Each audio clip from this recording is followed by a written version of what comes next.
Welcome back to another technical deep dive here in the debug zone. Today we're tackling a big question and breaking it down with insights from other users. Hopefully this clears up some misconceptions and helps you get the answer you need.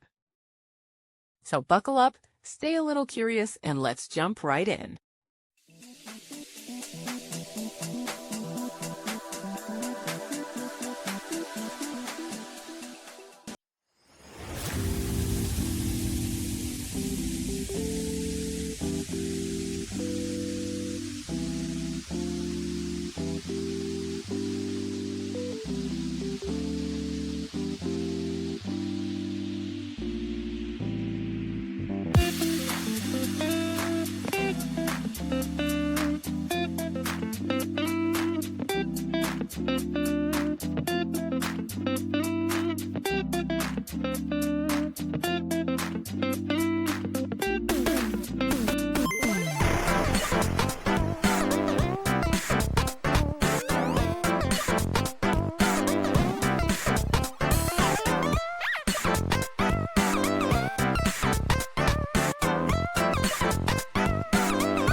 And that's a wrap.